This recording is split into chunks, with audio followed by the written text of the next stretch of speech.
The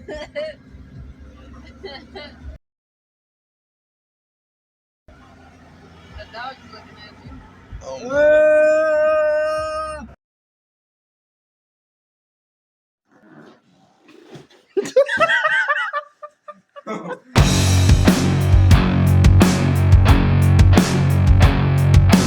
Who are you? I'm Blake Adams. Yep, aka Balake. And we're gonna end there. Yeah. How you doing? I am awesome. How are you? I'm doing all right. I've got this sinus crud going on. It's going around. Yeah. Sinus, whatever, the pollen trees and all that. They're blooming right now. The pollen trees. You know it. So, the last episode, we had a very endearing friend of ours on the show, and he just wanted to know. Can we talk about how Blake likes taking baths? No comment. That's my own personal life. Don't bother it. Don't violate your rights. Don't violate my rights. I'm gonna keep my rights how they are. All right, Blake. I'm just gonna dive right into it. Let's dive in. If someone you know is going through a breakup, what sad boy breakup jams are you recommending them? Man, anything Louis Capaldi, whatever it may be.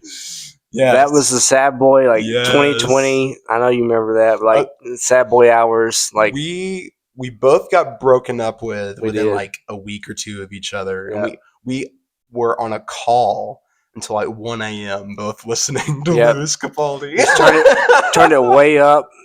Let all our sorrows out that way. Yeah. And so anything in Louis Capaldi.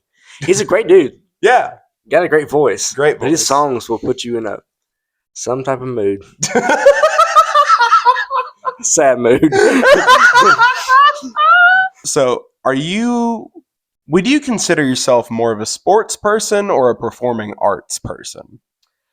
Ooh, that's a good one. You know, I'm going to have to go like a 50-50 on this and not choose a side because, like, I love sports, love watching it, wish I played it longer, but I also love performing arts, and that's a gift of mine as well and a talent. But, yeah, I'm going to go 50-50 on that one. So what sports are we talking?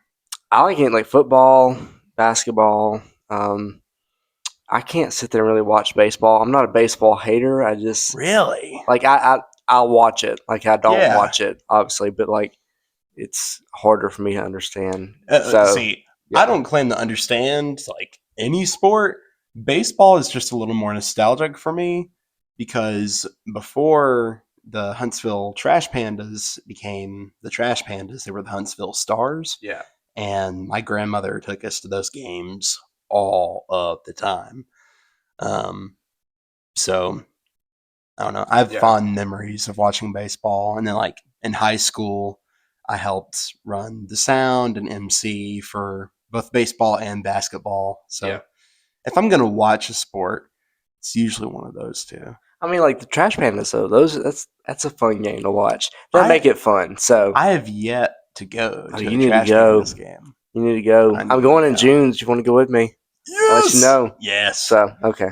So speaking of performing arts, I want you to tell the story. How did we meet? That's a great question. And was it Tom Sawyer? Or it was before? No, it was before that. It was way before that. Yeah, because we met when we were wee little lads. I mean, we were small. Like Tom Sawyer, I guess, was just so nostalgic that it's like, you know. Well, that's when we really like reconnected and got close again. That's true. But when was the first show? Tom Sawyer was 2017. Okay. My first show with you was in like 2010.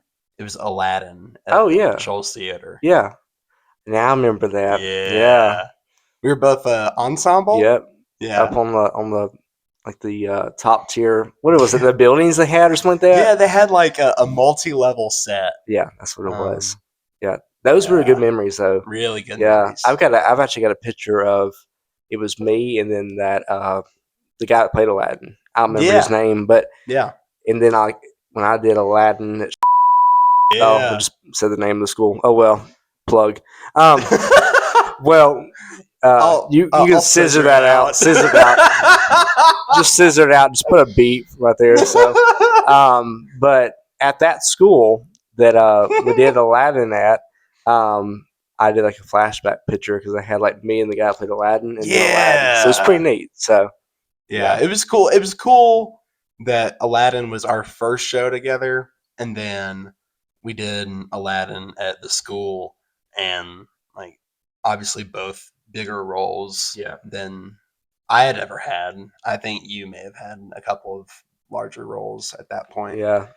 Aladdin was fun though. Yeah. I think Aladdin at that school was probably like just because of all the memories that happened in that. Right. And we can talk about that if we want to, but we can also just leave that aside too. But because you know them. But that was one of the best memories. That Little Mermaid was always I really fun, enjoyed playing Chef Boyardee. Yeah, I bet Aladdin. You did. I bet you did.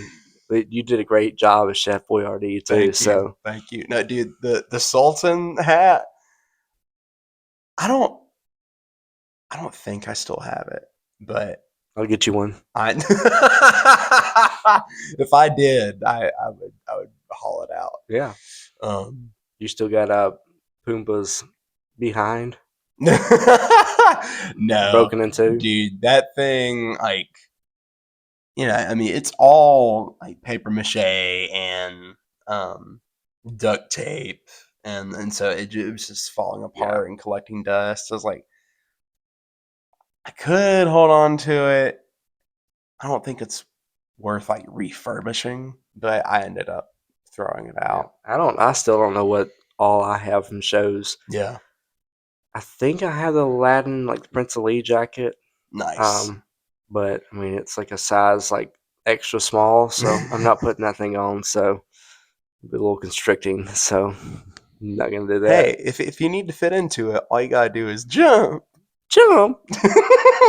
That's a memory. That's a memory right there. What's your favorite memory from Aladdin? My favorite memory, probably that one. Yeah, because it was like not just the instance when I said jump, right? But it was like after that. Oh yeah, like me and I'll just say her name, me and Alyssa, because she's probably gonna watch this. Yeah. Me and Alyssa. Hi, Alyssa. Hey, Alyssa. Hey, Henry. Good to see you too. But I think just because like after I had done it, and we were like laughing our heads off, and we had to go in like there was not a long scene after that. Like it was like a small little scene that happened in between that. Right. And then we had to walk back on stage, and we had to keep character. Yeah. I think another memory though that was a good memory from Aladdin was when we were on the magic carpet, and I don't remember who was doing it that night, but somebody put the carpet on the wrong way. And so when we got on that carpet and it started to scoot across the stage, that nearly flipped. Yeah, it started tilting. It did tilt. And I was like, I can show you the up because we're about to fall. Like, and so that was another good memory too. Wasn't somebody after like the carpet looked so realistic? Yeah, how do y'all make it move like that? We were like, magic. It's a magic carpet. So that's how it works. So, what would you say is your favorite role that you've been in? Just like all time? Like, if you can't pick an all time, like in recent memory. Okay. Even like past the school. Yeah. Okay. Yeah. Man, this is a hard one. I think Elvis would probably be my top one, but that's more of a real time, like, tribute. Yeah. Type thing. So if we're talking shows, like actual shows, probably Willard, Footloose, which is one that like is not my character in real life at all. Yeah. But it was such a fun role. And so I hate that I missed that show. You mentioned Elvis. Yes. So it's well known that like you've played Elvis in a few shows, and obviously your dad is a well known Elvis impersonator in this region. So I want to know how did your family get into impersonating Elvis? Wow. Well, Dad did it when he started when he was like 7 years old. Okay. Like pretty young, and then has done it ever since. So I guess we listened to Elvis so much growing up, like it was like the person that we listened to usually. So I think it just became a kind of a routine for everybody to listen to Elvis. I mean, we weren't obviously forced to listen to Elvis or anything like that, but like we just grew up around it. Yeah. And like my brothers kind of, like listen to him and all that, but I just fell in love listening to Elvis and like, just his, moves and stuff like that. And so, once I had the chance Which moves are we talking? His little leg shaking. What else? I grew up loving it. So when I had the chance to actually like perform doing it, I loved that chance, and I think it was the right way to do it too, because I got to do it along with some other great actors and artists in the Shoals area, and so like it was top tier. Watching y'all do that like initial summer run of $1 Million Quartet, like that show I went to, I think it was the last performance. It blew my mind. Like it's awesome. And so when I got the chance to help with the crew for $1 Million Christmas, like I loved being with y'all for the whole ride on that one. It's so much fun. It was the best spotlight hey, ever, dude. I came across Avery's clip of Johnny doing the like slow acoustic version of Ring of Fire, and my slow like red red spot. Man, top tier right there. Look, so it makes the scene. I had fun with the lighting cues. I took pride in that.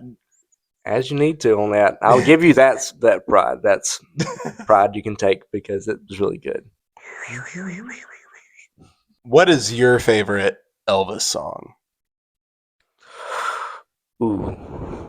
I don't know why. Just like that. Ooh. Okay. My all-time favorite is Polk Salad Annie. Okay.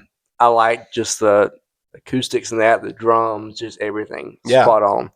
And if you watch like any live versions of Elvis, just the moves, putting those in, they're awesome.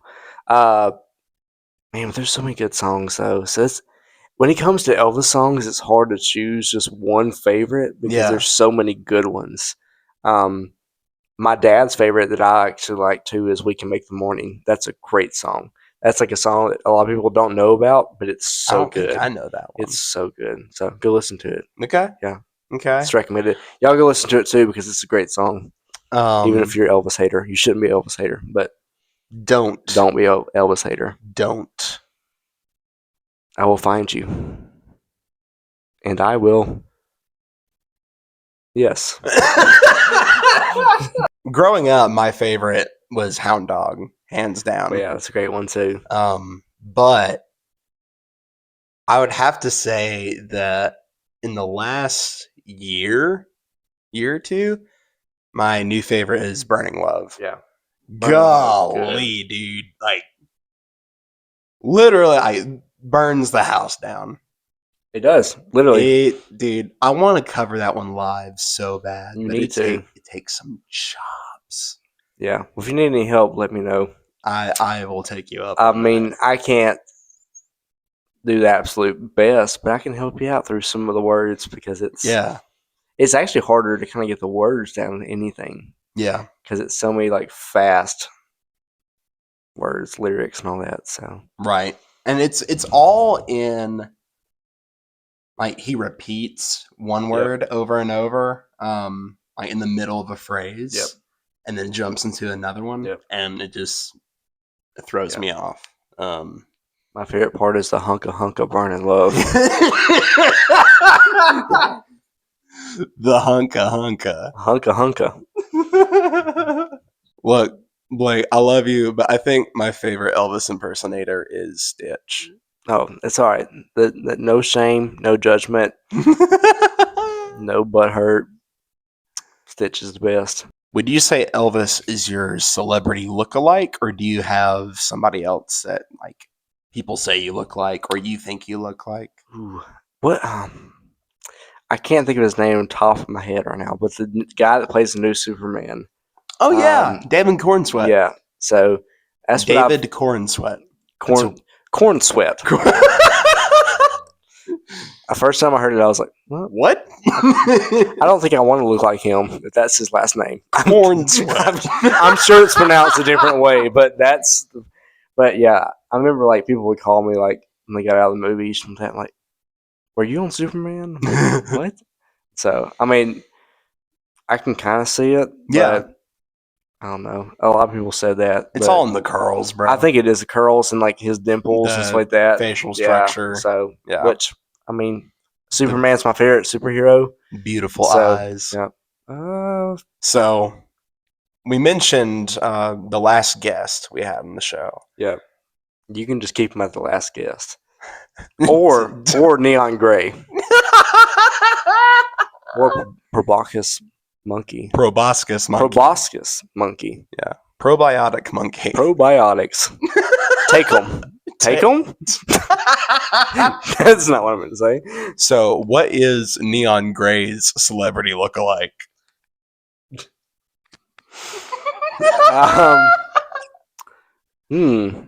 Neon Gray's celebrity lookalike. I would count Garrett as a celebrity, so I'm going to say Garrett. But also, for talking just like actual celebrities, mm-hmm. Man, in the world, like Arnold Schwarzenegger.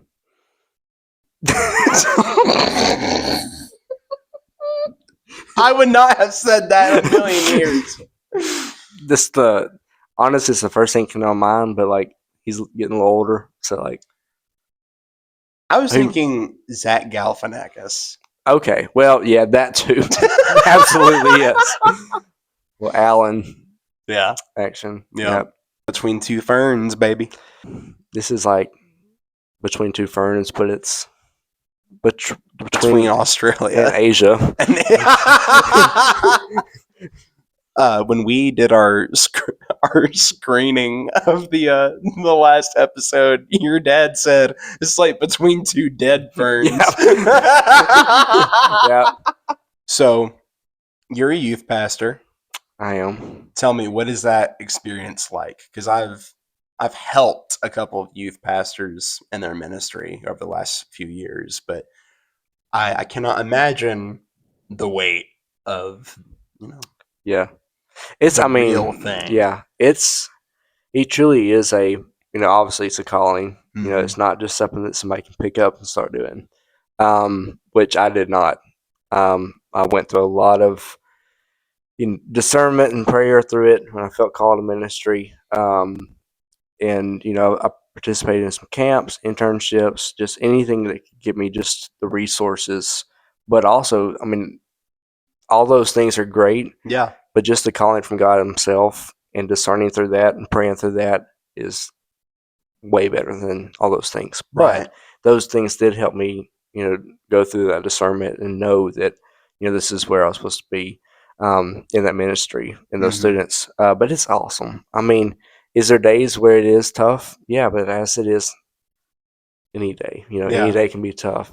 But every single day is a day to glorify and praise Him because of all He does, through the ministry itself, through youth ministry, and all the glory and praise that that happens through youth ministry goes to Him because it's not my doing, it's not the adult leaders' doings or anything like that. It's all His doing. Yeah. But I love every second of it. It's my. I don't say it's a routine. Yeah. It's not a routine. It's just the life that I live. And right. So and I love that life that I live. Well, I remember when you first got that calling and, which I don't think I was even aware that you were, being prayerful about that and considering that as an option. But I remember you calling me and telling me, hey, I got this position as a youth pastor at so and so church, Mm-hmm. and it just made sense. And like that's that's for Blake. Yeah. Yeah. It's I mean, grateful for every opportunity, and I think that's how I have to live every single day too, is be grateful for every opportunity, but also take an opportunity that comes to you. Um, because there's so many open doors in our life, but there's also so many closed doors in our lives too. Right. And so, but if the door is open, wide open, walk through it, Right. Don't sit back, think I'm not good enough for this, as I did when I first felt the calling to ministry. I was like, there's no way. Like, I liked being around students and, I love youth group and all that, but like, wasn't my, number one priority growing up, Right. which now it's my number one priority. Hmm. But like, just being grateful and walking through those open doors really brings that calling to like a clear image in your Right. life because you're walking right through it. So, I mean, I love, like I said, any opportunity I have to do the ministry with students as I do, on a weekly basis. But like, um, just seeing students in the world too, and going to talk to students like that, it just, Yeah. it's youth ministry is not just, in your youth ministry you have in a church on Wednesday nights. It's every single day of your life. You see Right. students out in public, go and talk to those students, it's a great gospel opportunity, but also a way to invite them to your church as well. So Yeah. it's just a great way to really get yourself out there or You get the calling out there. you talking about like how it's not the path you would have expected for yourself. It makes me think of there's a song by Gable Price and Friends. It's from their album Jungle in the City, Mhm. and it's called Heaven Closes Doors. But the main lyric of the song is Heaven closes doors and opens a window. Yeah. And that's just the picture Yeah. I got Yeah. you telling that story. Yeah. So how did you know when when you got the calling in the ministry, how did you know you were ready or wanted to accept the call? Or let me rephrase. How did you know when you were called in the ministry? Yeah. I think having that perspective change of, it not being really a priority growing up. I love going to it. I love being at events, youth events and all that, and going to worship nights and going to any opportunity I could. But like, that perspective changed when I realized that I was called to lead those students Right. instead of just going to the group. And so I think just a peaceful feeling of getting an opportunity to be a part of student ministry events before I was even at a church, Yeah. that really gave me a more peaceful feeling of knowing that I was called to youth ministry. And I'll say this too, like, I I did a camp in the summer of, I think it was 22, maybe 23. All those years, they get so confusing. I think it was 23 actually, but I spent 3 months in the summer all over the U.S. Yeah. and went to several different college campuses, and we hosted youth camps there, and saw so many different youth students and youth groups of all ages, like, and all sizes too. Like, the first group I had was like 99 students, Go. a lot of students, and like my job was like to help lead them throughout that week, and like we did like missional opportunities, and so I yeah, remember this. yep. So, and then like one of my last groups was like 3 students, and so, but it gave me that image too of that, you know, Jesus will leave the 99 for the one, Right. and that also opened my eyes too to youth ministry, to realize that it's never about, the quantity, but it's, the quality, Yeah. of what are you getting out of this? Are you learning the depths of His Word? Mm. Are you learning that who Jesus is? Are you having a relationship that's deepened, in Christ? Or, are you just worried about numbers and how many you can get on Wednesdays and Sundays? Like, Right. none of that matters. I mean, if I have 5 students one night, awesome. We're gonna, still study as we would with 30 students. Yeah. It doesn't like it's always, that quality over quantity. And so for some it may be different, but that's the aspect that I look at is seeing that quality over quantity.